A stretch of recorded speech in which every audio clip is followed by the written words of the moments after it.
Joining us now, Kevin O'Leary, Shark Tank co-host, chairman at O-Shares ETFs. What should we do? Kevin, you heard Steve's report, and you know, who knows better than you about trying to accomplish this as quickly as we can, as effectively as we can. What do you think? You know, I think people are going to read some pretty negative aspects to the job numbers over the next few quarters, but it doesn't really reflect what's occurring in the real economy. And I'll give you an example. There's an industry, let's just take the wine industry. I'm involved in that. I'm an investor in that. Think of the restaurants, the bars, the cruise ships, the airlines. The majority of wine was consumed in the tourism industry. And yet people's propensity to drink wine hasn't changed at all. The entire industry had to pivot to figure out a way to sell it directly to customers, because you're allowed to do that in 41 states in America. We have hired thousands of people now to create new digital warehousing, pick and pack.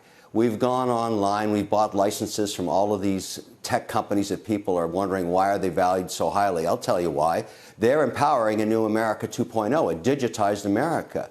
We're now shipping 39 cases of wine in a way that we've never done before. Pre-pandemic, the entire industry was 6% direct-to-consumer. Right now, it's at almost at 24%. We have found a way around this problem. We're hiring thousands of people to help us do it. And these are high-paying jobs in some cases. They're designers, they're web designers, they're videographers, they're editors, they're photographers. We have to tell the wine story online. You can't taste it online, but you can look at it, watching it being poured into a glass, et cetera, et cetera. But the industry is figuring out a way to survive, and it's a digital pivot. It's happening in all of my businesses. And yes, there will be permanent impairment to restaurants and entertainment and travel industries. But at the same time, there's a new digital America emerging, and that's why the markets are so buoyant. I'm now much more optimistic than I was in March. Look, I've got 20% of my portfolio that's really hurting. And I actually don't want the government to prop up zombie companies anymore. Stop doing that. Let the market be the market. Figure it out. A new America will emerge in 36 months. It's going to be more profitable. What we're about to do with this next round of stimulus, in my view, could be a mistake. If a company has to die because the world has changed permanently, let it die and let something else replace it. Those good employees will find work, as they are in the wine industry. Look at the watch industry. They can't sell watches in boutiques. They've gone online. They're completely around the globe selling to their customers online. That's what I think now, and it becomes more and more in focus to me each week. Well, there's a lot of money that we're talking about spending in addition to what we've already spent, Kevin. And in your view, in the past when we've had creative destruction, the government's role has been to try to bridge the human pain for the people that are being disrupted to where they can make it to the next new age, whatever it is. You know, buggy whips went to cars, whatever you want to talk about. So should we be rethinking some of these government programs and the way we're spending the money?